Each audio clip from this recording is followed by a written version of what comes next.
pessoal, nós faremos agora a correção do simulado referente ao texto História e Política da Educação Profissional, simulado classificado como sendo de nível fácil, né?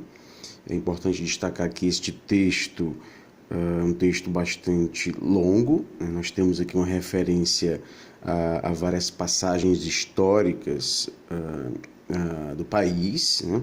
Então, há explicações relacionadas à educação, mais especificamente à educação profissional, à história da educação profissional, e paralelamente a essas explicações a respeito da história da educação profissional no Brasil, nós temos passagens importantes sobre a história do país, né? Como, por exemplo, a Era Vargas, a época da ditadura no Brasil, né? O movimento de redemocratização do país. Nós temos os governos FHC, governo Lula, governo Dilma, né? Então, paralelamente a essas informações que dizem respeito mais especificamente à educação profissional, nós também abordamos a questão histórica, né, sociopolítica do nosso país, né? Então é importante a gente prestar muito bem atenção a esses pontos que dizem respeito a história do país, né? Muitas vezes esses pontos são abordados como pontos de passagem, pontos de mudança, né? Então é importante a gente sempre destacar estas passagens, sempre fazendo anotações, fazendo referências, né?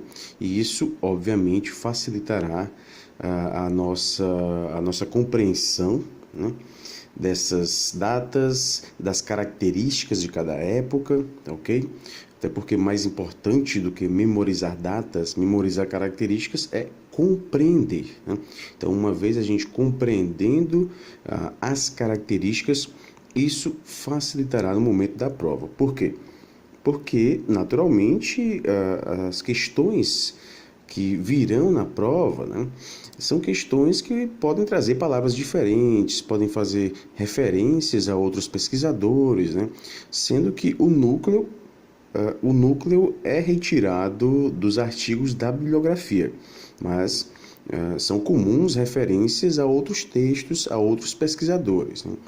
Uma estratégia aí para desviar um pouco a atenção dos candidatos e, de repente, né, fazer com que eles percam a linha de raciocínio, né? Essas informações podem ser utilizadas para ver se de fato este candidato está seguro sobre aquela informação que ele está trazendo para a prova, tá bom?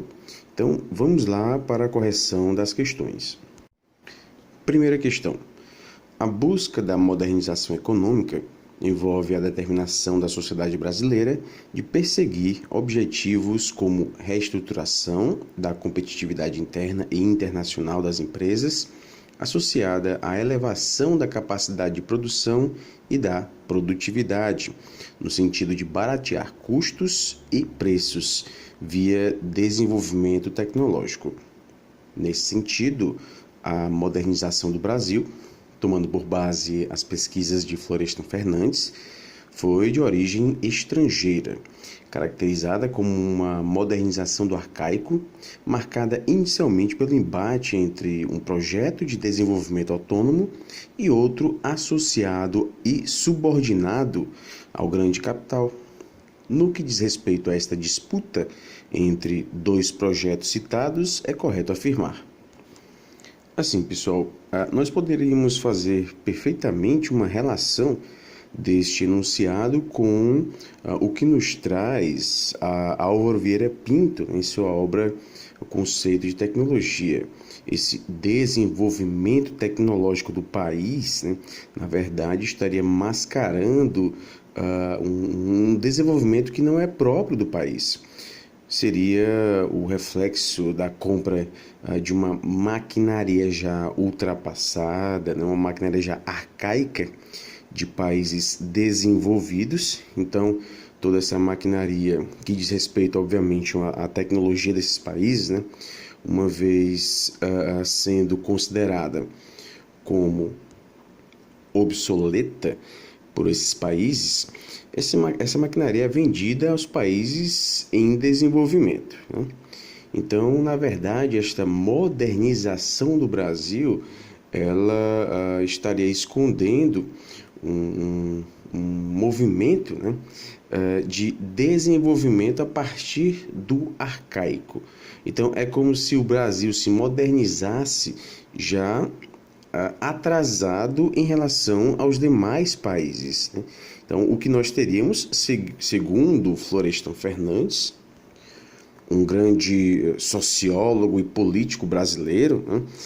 Infelizmente já falecido, né, em 1995, mais conhecido no âmbito das ciências sociais, ele nos traz que, de fato, esse desenvolvimento do Brasil, a modernização do Brasil, né, ela se deu com essa característica de estar subordinada ao grande capital, né? Então, o desenvolvimento do país foi um desenvolvimento já subordinado, um desenvolvimento dependente, né?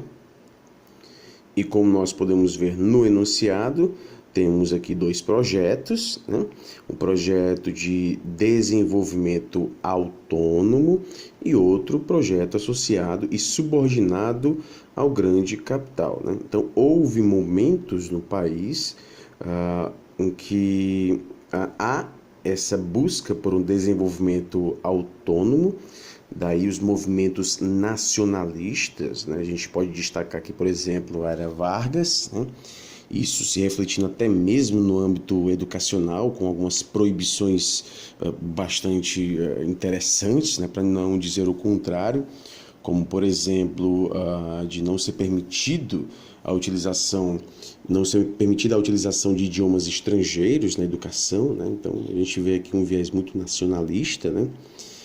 Então, há momentos em que se buscou esse desenvolvimento autônomo do país e esse outro projeto, né, de haver um desenvolvimento, mas subordinado ao grande capital. E aqui a gente pode fazer referência aos países desenvolvidos, né?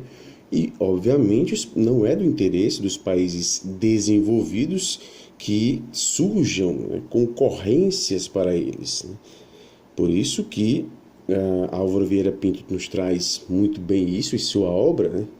Haveria a estratégia de esses países desenvolvidos venderem a sua maquinaria, né, a sua tecnologia, para os países em desenvolvimento, né? No entanto, essa maquinaria, essa tecnologia já ultrapassada nesses países desenvolvidos. Mas, na verdade, o objetivo principal não é nem vender, não é nem ganhar dinheiro com isso, né? Trocando aqui em miúdos.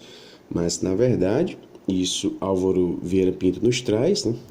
É fazer com que não haja necessidade de esses países em desenvolvimento, né, desenvolverem uma tecnologia capaz de produzir essa maquinaria que eles estão adquirindo. Então, para fazer com que não seja necessário isso, os países desenvolvidos já trazem pronta esta tecnologia, né? Então, na verdade, nós teríamos aí algo por trás disso, né? Algo por trás dessa venda, da disponibilidade dessa maquinaria.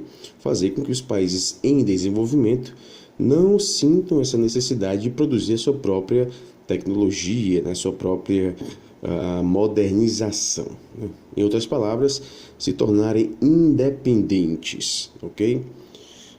Então, vamos aqui, só para abrir um parêntese, né, que a gente pode perfeitamente fazer a relação desse enunciado com o texto de Álvaro Vieira Pinto, né?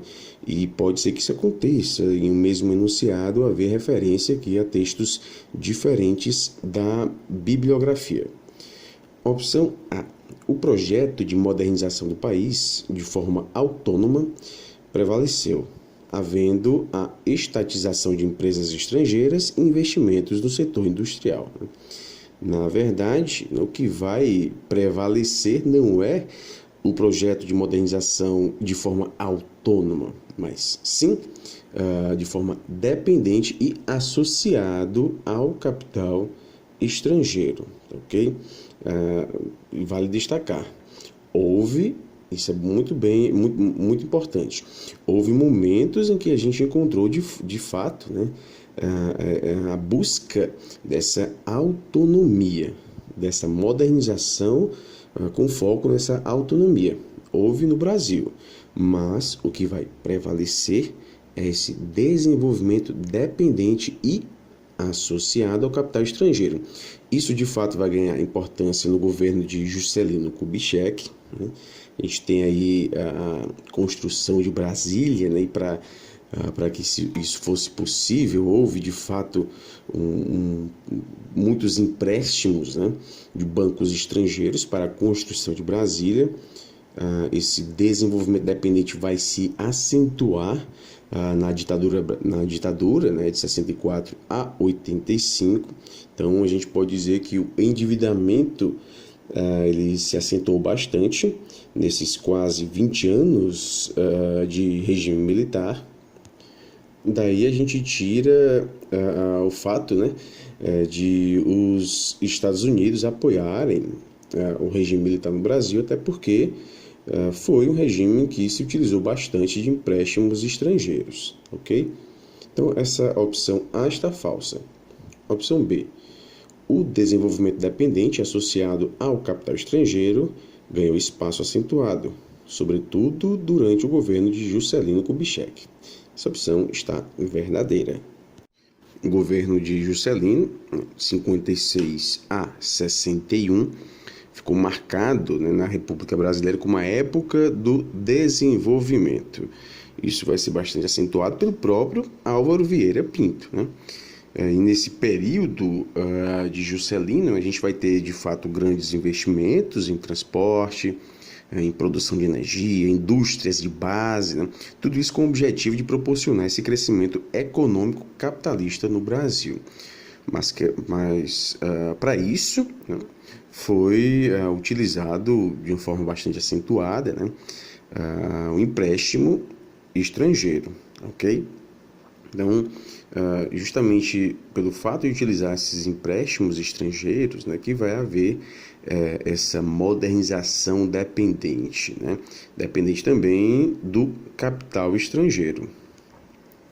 Opção C. O projeto de submissão ao capital estrangeiro, com fortes empréstimos, prevaleceu ganhando relevo no governo de João Goulart. Essa opção está falsa. Na verdade, foi no governo de João Goulart que a gente vai ter uma busca por um nacionalismo, uma busca por uma produção autônoma, né?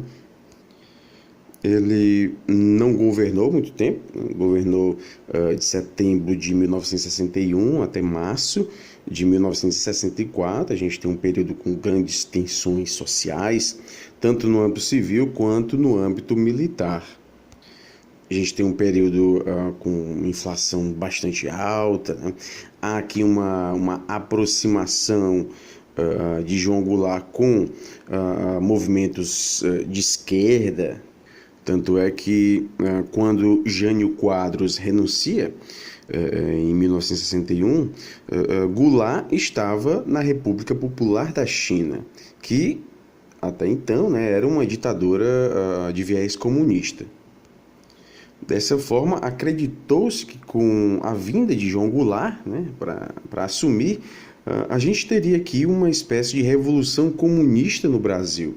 Então, antes de ele chegar ao Brasil, né, a chefia do país foi confiada a Mazzilli, que era o presidente da Câmara dos Deputados.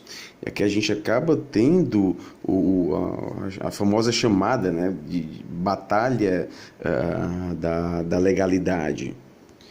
Havia alguns ministros militares que eram contrários à posse de João Goulart, né? Ou seja, eles queriam proibir o retorno de João Goulart ao Brasil, e outros militares, como por exemplo o general Machado Lopes, queria garantir a posse de João Goulart. Aqui a gente vai ter uma importância muito grande dada a Leonel Brizola, né, que na época era governador do Rio Grande do Sul e era cunhado de João Goulart. Então ele vai se opor, né, a esse movimento militar que queria impedir a vinda de João Goulart. E a saída para isso foi a transformação do Congresso Nacional, transformou o regime que era presidencialista em um regime parlamentarista. E com esse regime parlamentarista, João Goulart, obviamente, acabou perdendo força política, né? Ele foi empossado em 1961 e no ano seguinte, 62, houve aqui a realização de eleições para estados e para o Congresso também. Enfim, não cabe aqui a gente se estender mais ainda nessa explicação. O que a gente pode destacar é que há, né, essa hipótese de que poderia existir uma revolução comunista no Brasil, né? Alguns historiadores dizem que não, que isso não aconteceria de forma alguma, mas a gente sabe que para que haja um movimento contrário, né, é importante destacar perigos, né, sem necessariamente esses perigos existirem, né, então é necessário criar perigos para justamente você defender o seu ponto de vista, né. E aqui a gente vai ter, no mês de março de 64, o discurso na Central do Brasil, né, de João Goulart, que ele vai se comprometer a cumprir o programa de reformas que foi proposto. No dia 19 houve a famosa Marcha da Família com Deus pela liberdade, né? E nessa Marcha da Família com Deus pela liberdade havia a reivindicação de uma reação militar contra um possível governo comunista que seria implantado no país, né? Então, isso acaba se intensificando. João Goulart percebeu que não teria mais apoio de nenhuma parte do exército, né? Então ele acabou indo do Rio de Janeiro para Brasília e de Brasília para o Rio Grande do Sul, né? Para depois ele partir para o exílio no Uruguai e a continuação aí todo mundo já sabe, né? A partir de 64 a gente vai ter o regime militar implementado aqui no país. Não vamos discutir aqui se se trata de golpe ou se trata de um movimento revolucionário, né? Porque não cabe aqui a gente, neste momento, discutir sobre isso, ok? De qualquer forma, é importante destacar, né, que a opção C ela está falsa, ok?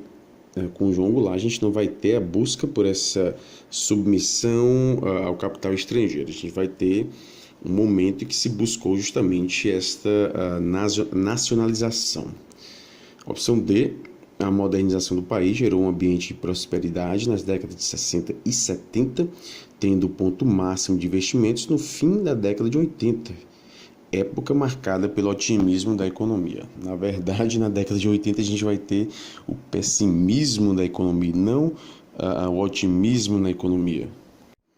Então, pessoal, a opção correta da primeira questão é a opção B de bola.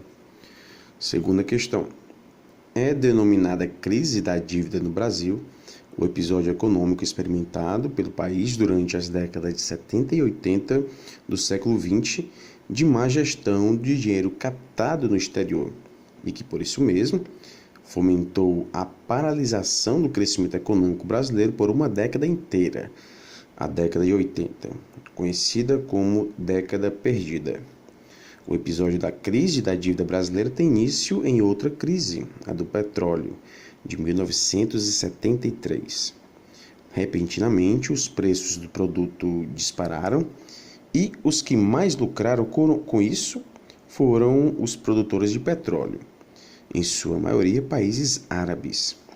Estes depositaram seus dividendos nos bancos ocidentais, os mesmos grandes bancos, fontes de empréstimos para os países em desenvolvimento, que costumam se utilizar de empréstimo para colocar em prática suas políticas de desenvolvimento, e entre tais países, na época, estava o Brasil. Nesta mesma época, 1980, em meio à situação econômica da época, a ação do Estado em relação à educação profissional pode ser caracterizada como: opção A, relativamente marcada pelo populismo, expandindo a rede federal com a implantação de unidades de ensino descentralizadas. Essa opção está correta. De fato, na década de 80, a gente vai ter essa ação do Estado de caráter populista. A gente vai ter, por exemplo, uma aproximação maior com o povo, né? Então, é uma característica do populismo, pregar essa aproximação ao povo, né? Mas, ao mesmo tempo, também estabelecer mecanismos de controle que não permitam o aparecimento de tendências que sejam contrárias a esse poder vigente, né? Então, os governos populistas, eles são marcados pela desarticulação das oposições políticas e também pela troca de favores ao povo, né? E, digamos, essa troca de favor aqui no âmbito da educação seria justamente a implantação dessas unidades de ensino descentralizada, né? Há, de fato, o crescimento da rede federal, né, na década de 80, mas isso aí com características populistas. Opção B, neoliberal, pois privatizou diversos institutos federais, delegando a formação profissional às entidades particulares, né? Está falsa, não houve essa privatização de diversos institutos federais, tá, ok? E vale lembrar que na década de 80 nós tivemos aí o populismo como ponto forte. O neoliberalismo, principalmente no que diz respeito ao Brasil, né, ele vai se acentuar bastante na década de 90, né, com a vinda aí, de Fernando Collor de Mello, né, no início da década de 90. Isso também se estende por Itamar Franco, os dois governos de Fernando Henrique Cardoso, né? E também a gente pode falar que nos governos Lula e Dilma há a continuação dessa prática neoliberal, mas obviamente com mudanças importantes, ok? Então, a gente não descarta a continuação do neoliberalismo com a vinda, né, com a chegada ao poder, né, como chefe do executivo, um candidato vindo aí da classe trabalhadora, como o caso foi a Lula, né? Então a gente tem também a continuação desse neoliberalismo, mas obviamente com mudanças importantes. Na opção C, descentralizada, delegando aos municípios o dever de oferecer e promover a formação profissional. Na verdade, em se tratando de municípios, a gente vai ter um foco no ensino fundamental, né? Então, é uma prioridade dos municípios a oferta do ensino fundamental. No caso dos estados, nós temos a prioridade no ensino médio, né? No âmbito da educação profissional, isso fica para a União, ok? Não para os municípios. Opção D, voltada para o mercado internacional, principalmente para as pesquisas da área de recursos minerais energéticos.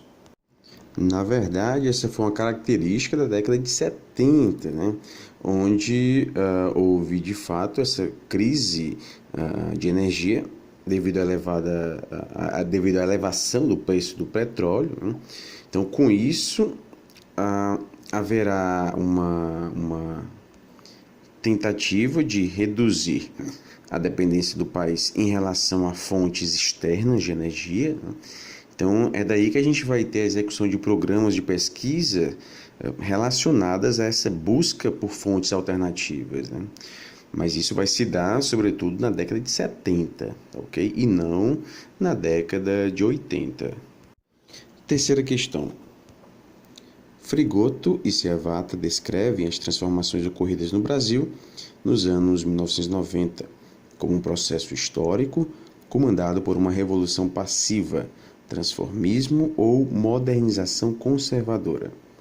Esse processo tem mantido intactas as estruturas sociais e de poder que geram a desigualdade, o aumento da concentração de renda e a degradação da qualidade de vida da classe trabalhadora. Aprofundou-se, por outro lado, a subordinação da burguesia nacional aos centros hegemônicos do capital mundial. O foco concentra-se no controle da inflação, na estabilidade econômica e no superávit, para dar confiança aos investidores e pagar os juros da dívida. O país agiganta-se como economia capitalista dependente e associada em eterno ajustar-se à lógica insaciável dos centros hegemônicos do capital.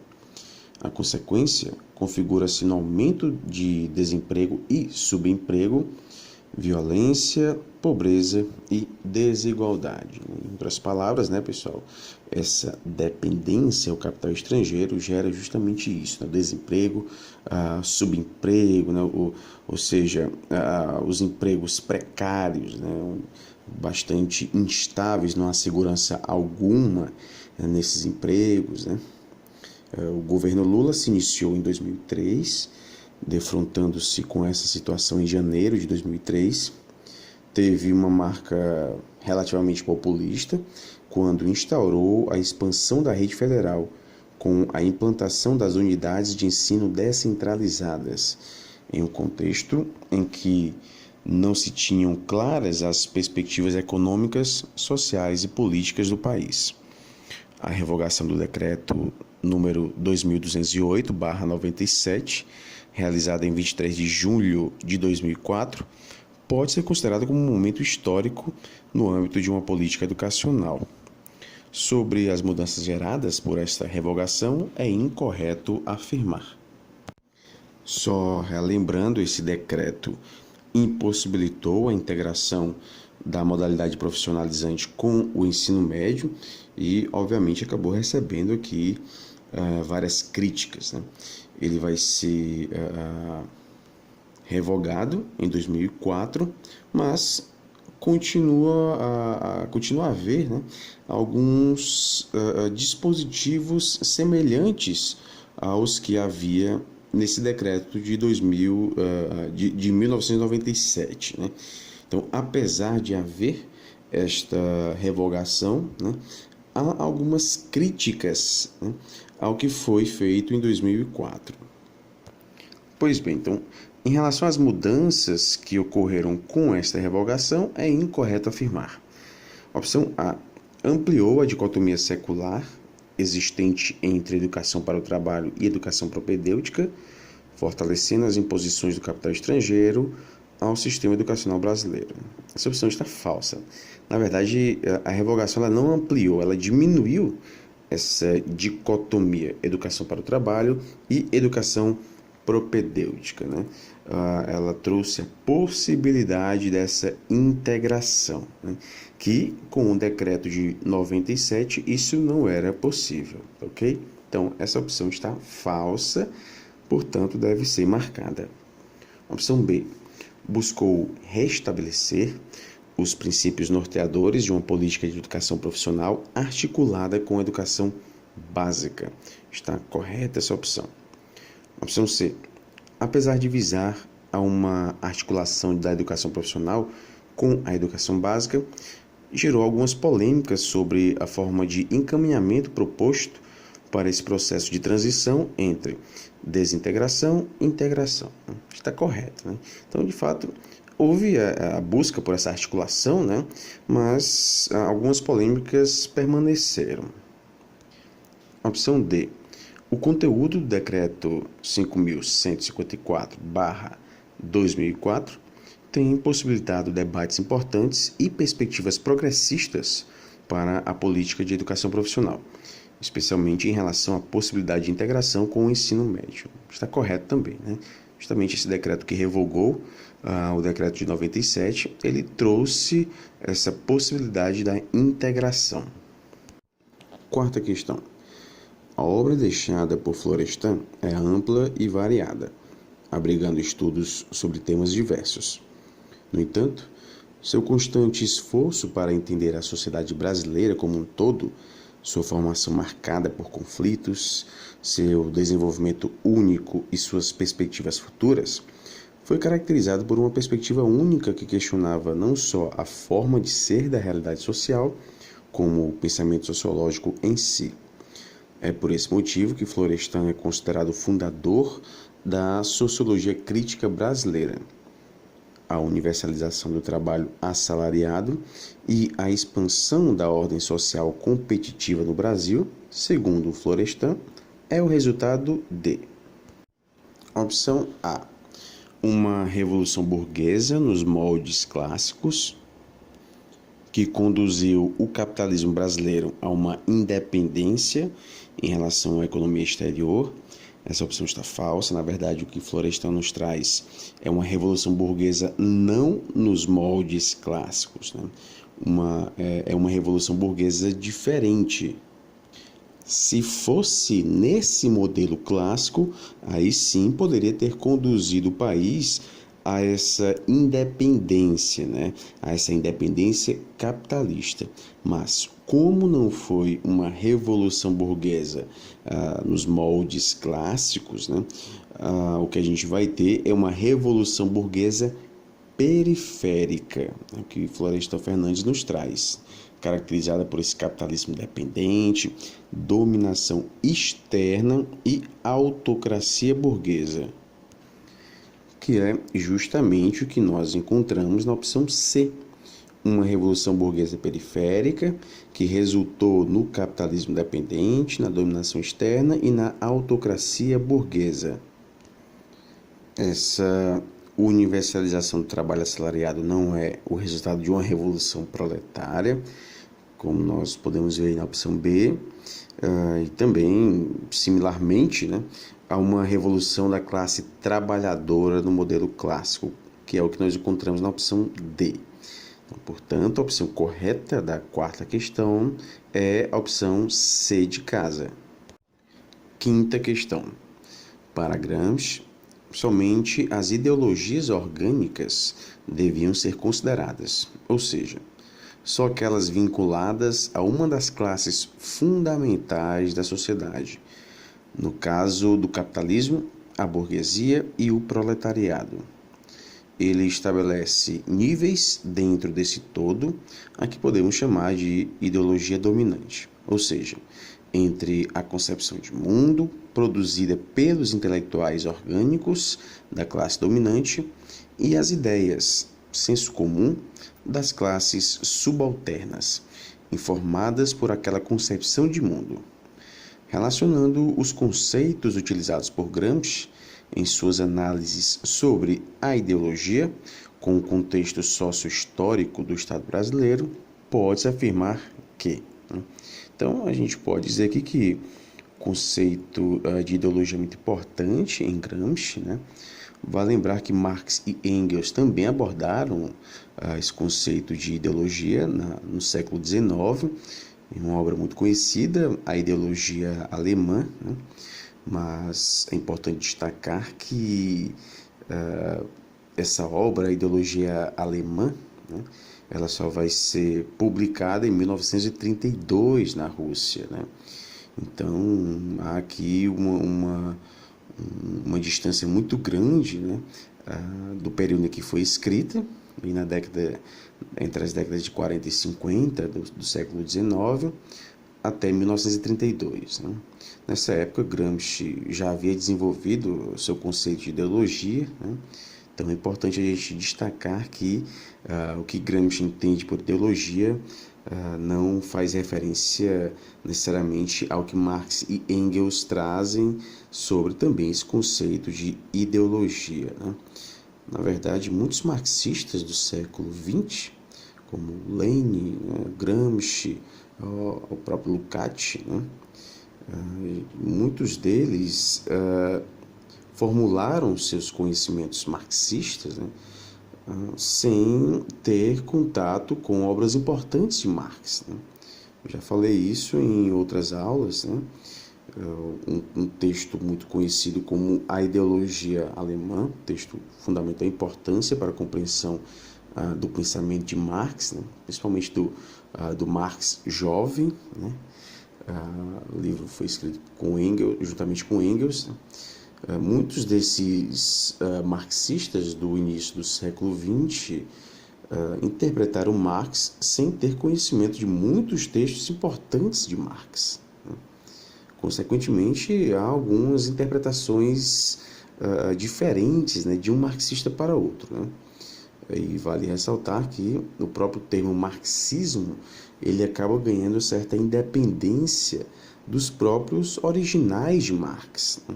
Então, você ser marxista não necessariamente indica que você está defendendo ou utilizando pontos de vista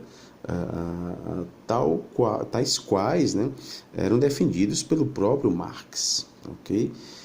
Daí a importância do que Manacorda nos traz, né, dessa pesquisa filológica, né? Ele vai diretamente a Marx para identificar o pensamento de Marx, sem correr o risco desses pensamentos desviantes, né? Dessas interpretações desviantes. Então, para que isso não ocorresse, ele vai diretamente aos textos de Marx, e a gente vê isso muito bem na obra que também faz parte dessa seleção, né?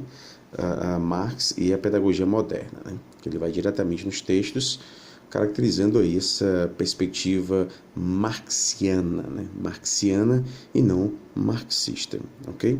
Então essa questão aborda basicamente a ideologia em Gramsci. Então, em suas análises sobre a ideologia com o contexto sócio-histórico do Estado brasileiro, pode-se afirmar que: opção A, caracterizou-se no contexto sócio-histórico brasileiro um Estado fraco diante de uma sociedade civil fortalecida pelas lutas sociais, né? Na verdade, o que a gente vai ver nesse contexto sócio-histórico brasileiro é um Estado forte, né?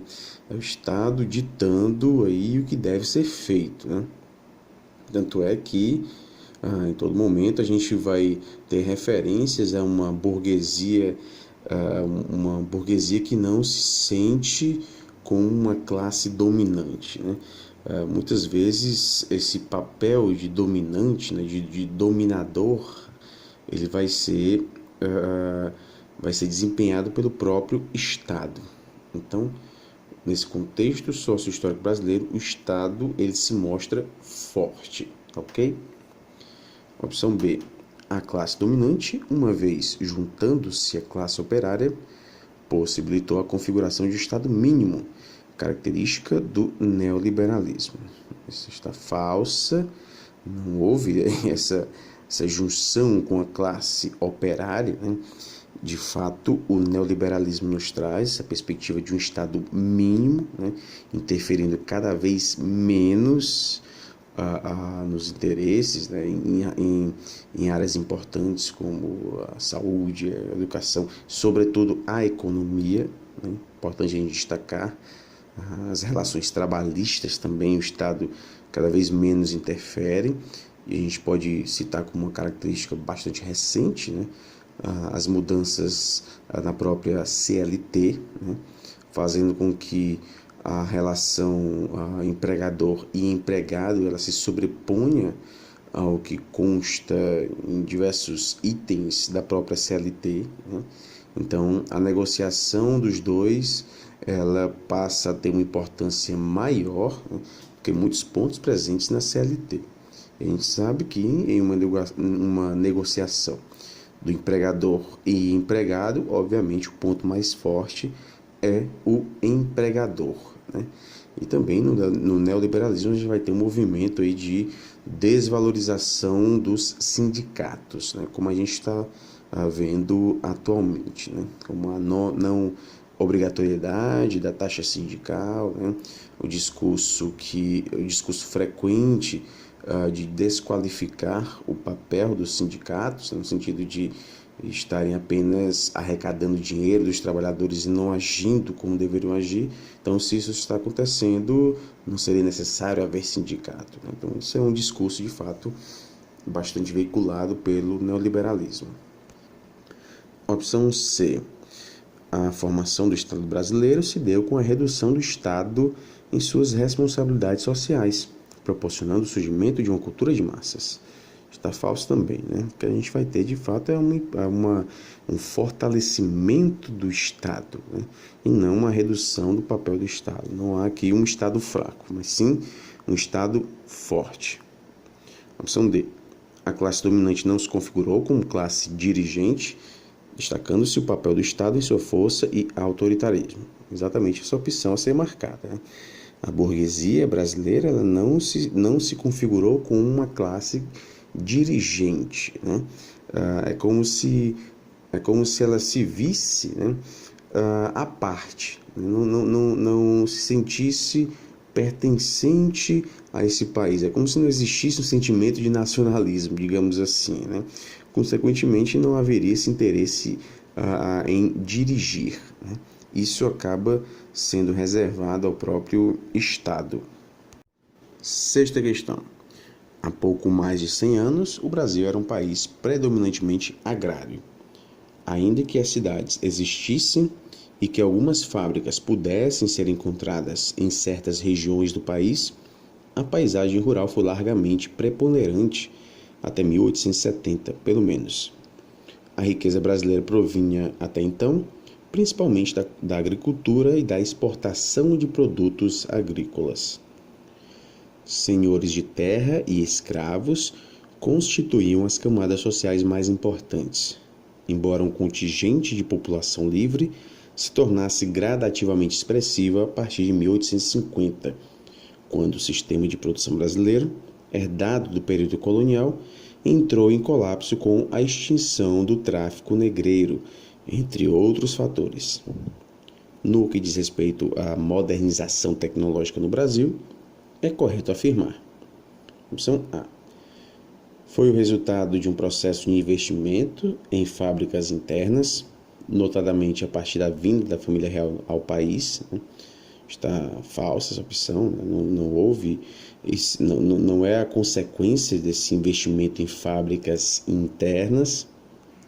O que a gente vai ter aqui é um investimento na compra de tecnologia de origem estrangeira, né? Isso Florestan Fernandes nos traz muito bem, então não houve aí esse investimento em fábricas internas que, consequentemente, causaram a modernização tecnológica no Brasil. A opção B pode ser caracterizada, como relata Florestan Fernandes, como a modernização do arcaico, marcada inicialmente pelo embate entre um projeto de desenvolvimento autônomo e outro associado e subordinado ao grande capital. Então, exatamente esta a opção. Opção C. Caracterizou-se por uma total falta de investimentos no desenvolvimento interno, fruto das imposições de órgãos internacionais, como o FMI. Está falso também, né? Houve investimentos em desenvolvimento interno, ok? Não essa total falta de investimentos. Houve desenvolvimento interno, sempre, claro, né? De acordo com as imposições desses órgãos internacionais, principalmente nos períodos em que essa dependência ao capital externo, ao capital estrangeiro, se deu de forma mais acentuada, né? Então, obviamente, se há a necessidade desses empréstimos para investir em ações internas, né, como saúde, educação, enfim, né? Então, se há esses empréstimos, os órgãos que emprestam dinheiro, né, eles querem que sejam seguidas algumas diretrizes, né? Então, de fato, as diretrizes impostas pelo FMI foram bastante respeitadas e seguidas, né, pelo governo brasileiro. Opção D. O desenvolvimento associado foi, historicamente, cedendo lugar ao desenvolvimento autônomo, principalmente a partir de 64. Então, a gente já encontra aqui um processo inverso. Na verdade, esse desenvolvimento autônomo foi dando lugar ao desenvolvimento associado, né? Associado ao capital estrangeiro, sobretudo a partir de 1964, com o início do regime militar. Então, no regime militar, a gente vai ter uma associação maior ainda, né, ao capital estrangeiro. Sétima questão. O papel da burguesia na origem da ordem social competitiva, sob condições de dependência, as instabilidades inerentes ao subdesenvolvimento, compensadas pela dualidade estrutural entre os setores modernos e arcaicos, e as relações de classes na sociedade, são temas abordados por Florestan Fernandes. cuja obra colabora para a compreensão da realidade social brasileira e revela as especificidades dos processos históricos na formação econômica nacional. No que se refere à constituição do capitalismo no Brasil, segundo Florestan Fernandes, pode-se afirmar que, opção A, caracterizou-se como capitalismo dependente, com uma economia de mercado capitalista constituída para operar estrutural e dinamicamente como uma entidade especializada, ao nível da integração do mercado capitalista mundial. Essa opção está correta, né? Então a gente vai ter esse capitalismo dependente e essa especialização. Isso muitas vezes se reduz a apenas um tipo de investimento, né? E, consequentemente, fazendo com que, apesar dessa modernização, né, o país continue dependente de outros países no que diz respeito à sua própria tecnologia, né? Então, essa tecnologia ela se especializa em uma determinada área e em outras áreas há necessidade dessa contribuição, entre aspas, né, dos países estrangeiros, países esses desenvolvidos.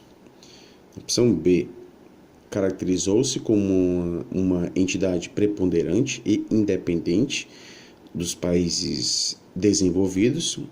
A gente já sabe que está falso, né? Não foi uma entidade independente, e sim dependente, e não foi preponderante, foi uma entidade subordinada, né? Apesar do forte apelo à dependência das aplicações reprodutivas do excedente econômico das sociedades desenvolvidas, né? De fato, a gente vai encontrar isso. Nessas sociedades desenvolvidas começa a criar um excedente econômico, né? E para que não ocorram problemas como, por exemplo, a inflação, né?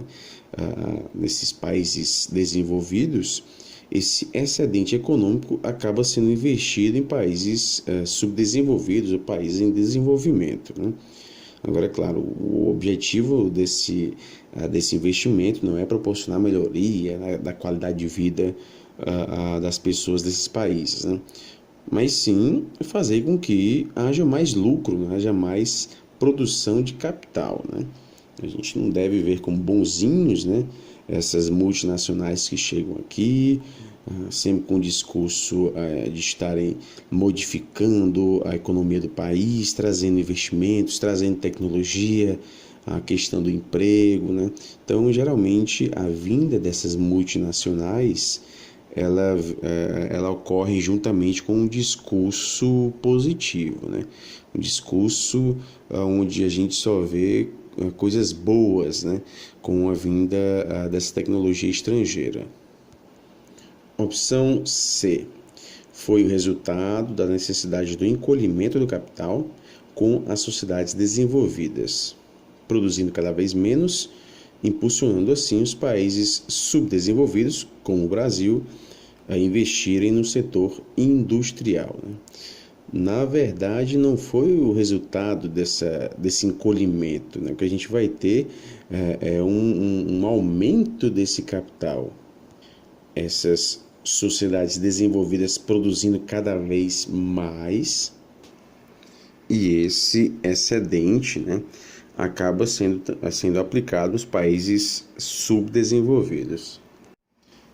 E vale lembrar que aqui, né, o desenvolvimento que ocorreu no Brasil, né, sobretudo no regime militar, né, esse desenvolvimento se deu sob um forte endividamento do país, ok? Justamente por conta dos empréstimos. Opção D. A burguesia brasileira, ao deixar de se associar de forma subordinada à burguesia internacional, já está falsa, né? Na verdade ela se subordina à burguesia internacional, transformou o capitalismo associativo em capitalismo autônomo, né? Então, na verdade, é o contrário, né? A burguesia brasileira ela se associa à burguesia internacional, né? no sentido de legitimar a presença da burguesia internacional aqui no país, né? Então a burguesia brasileira ela se associa, mas a gente não vê aí as duas em pé de igualdade, né? A burguesia brasileira ela se subordina à internacional, fazendo com que esse capitalismo seja um capitalismo associativo. Oitava questão. O Estado brasileiro desempenhou funções novas e decisivas na reorientação, no funcionamento, na diversificação e na expansão da economia do país. Adotaram-se, assim, progressivamente, técnicas de planejamento como instrumentos da política econômica governamental. A política de educação tecnológica pode ser considerada como um desses instrumentos. No tocante a esta política de educação tecnológica, é incorreto afirmar. Opção A. As mudanças históricas que se processaram até os dias de hoje são significativas em termos de ampliação e expansão desse tipo de educação, mas dão provas de estarem a serviço de um desenvolvimento capitalista dependente. Está correta essa opção, né? As mudanças que ocorrem na educação, principalmente na educação profissional, né, elas refletem a hegemonia do capital, né, sobretudo capital estrangeiro, né. Então, a gente acaba vendo características dessa educação brasileira impostas por instituições, né, organismos internacionais. E, obviamente, é do interesse desses organismos, né, divulgarem ou mesmo imporem, né, diretrizes que estejam coerentes, né, em consonância com os interesses do próprio capital. Opção B. Nos anos 90, o neoliberalismo torna-se hegemônico no Brasil, né, de fato acontece, né, possibilitando reflexos no campo educacional tecnológico. Também está correta essa opção, né? A gente vai ver até mesmo com aquele decreto de 97, né, que vai impossibilitar a integração da educação profissional com a educação de ensino médio. Opção C. Como o desenvolvimento brasileiro é marcado pelo capitalismo autônomo, também o é a política de educação tecnológica. Está falsa essa opção, né? O desenvolvimento brasileiro é marcado pelo capitalismo dependente e não autônomo, né? Então, essa opção está falsa. Opção D. A transição para uma economia em que o setor industrial passou a predominar correspondeu a importantes mudanças no subsistema econômico brasileiro, implicando uma série de ajustes econômicos que vão impactar também na educação tecnológica, né? Também está correta esta opção. Nona questão. O neoliberalismo é uma doutrina socioeconômica que retoma os antigos ideais do liberalismo clássico, ao preconizar a mínima intervenção do Estado na economia, através de sua retirada do mercado, que, em tese, autorregular-se-ia e regularia também a ordem econômica. Sua implantação pelos governos de vários países iniciou-se na década de 1970, como principal resposta à crise do petróleo. No que diz respeito às transformações ocorridas no Brasil, resultantes dessa doutrina econômica, pode afirmar que: opção A. Ocasionou em agendas de pleno emprego como metas prioritárias da política econômica. Essa opção está falsa. Na verdade, essas agendas, esses programas que visavam pleno emprego, eles vão ser deixados de lado, né, nessa perspectiva do neoliberalismo. Então, na verdade, o desemprego ele se mostra cada vez mais estrutural, né? Cada vez mais como algo que faz parte do próprio sistema. Então, o desemprego ele passa a ser visto como algo necessário, né? Ele sempre vai existir, é algo que faz parte da estrutura social. Isso, obviamente, e sobretudo na perspectiva do neoliberalismo. Opção B. a atuação do Estado se dá agora, visando preservar não os interesses da sociedade como um todo, mas os interesses de uma parcela específica de agentes. É exatamente essa a opção a ser marcada, né? Há um foco maior a uma determinada parcela de agentes. Vejam só, agentes, né? Que agem, que participam, né? Diferentemente do que é considerado em relação aos trabalhadores, na classe operária, né? Que são vistos aqui como meros seres passivos, né? Não agentes, seres que não teriam essa possibilidade de mudança, né? E, obviamente, esse discurso é bastante divulgado para eles, né? Para que eles se sintam assim, para que se sintam como não agentes, como não seres transformadores da realidade, né? A opção C, na primeira metade da década de 90, ganhou força com políticas de proteção e valorização do trabalhador e aumento real do salário mínimo. Essa opção está falsa, né? Então a gente não tem aí essa política de proteção e valorização do trabalhador, né? De fato, na década de 90, o neoliberalismo ganha força no país, mas não foi por conta de políticas de proteção e valorização do trabalhador, né? Muito menos com o aumento aí real do salário mínimo. Opção D. Nessa fase, as funções econômicas do Estado desaparecem, proporcionando ao mercado sua plena liberdade. Também está falso. Não há um desaparecimento do Estado, né? Ele participa menos, mas ele de modo algum desaparece no sentido de continuar interferindo, né, no campo econômico. Há uma diminuição. 10ª questão. Sobre a história da educação profissional no Brasil, assinale a alternativa incorreta. Opção A. Os primeiros indícios do que hoje se pode caracterizar como as origens da educação profissional surgem a partir de 1809, com a criação do Colégio das Fábricas, pelo príncipe regente, futuro Dom João VI. Está correta essa opção. Opção B.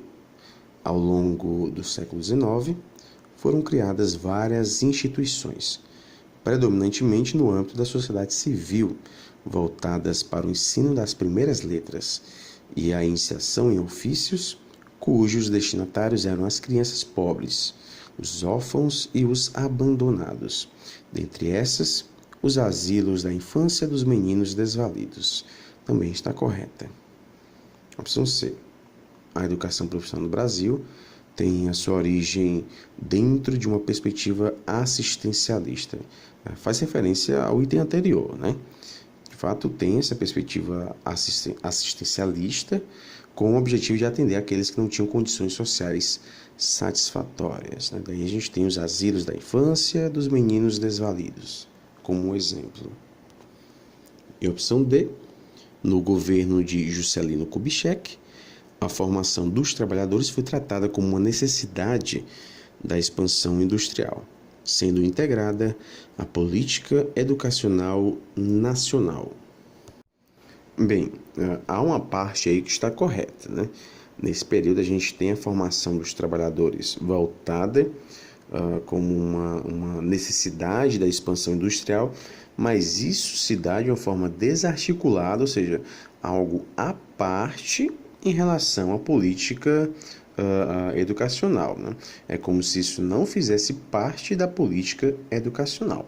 Portanto, a formação dos trabalhadores, ela não se vê integrada à política educacional nacional no governo de Juscelino Kubitschek.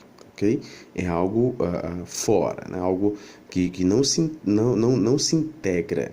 É algo destacado dessa política educacional, ok? Então, com a opção D está falsa, é ela que deve ser marcada. Então, pessoal, nós terminamos aqui a correção deste simulado. Ainda teremos a correção das versões médio e difícil desse mesmo texto que faz referência a história e política da educação profissional, né? Um texto bastante rico de informações, né? Um texto interessante. É bacana a gente fazer a leitura desse texto e compreender, né, esse processo histórico em que se deu a constituição da nossa educação, sobretudo da educação profissional, né? Seguindo aqui os postulados do materialismo histórico, né? Nada surge do nada, nada é por acaso, né? Tudo isso é o reflexo de um processo de mudanças, né? Que faz com que o que nós encontramos hoje, né? Seja o reflexo de todo esse processo de mudanças, ok? Então isso é bacana a gente compreender melhor, né, de uma forma crítica, né, como se dá a educação profissional aqui em nosso país, tá bom? Então a gente fica por aqui, até a próxima correção de simulado, bons estudos a todos e um abraço.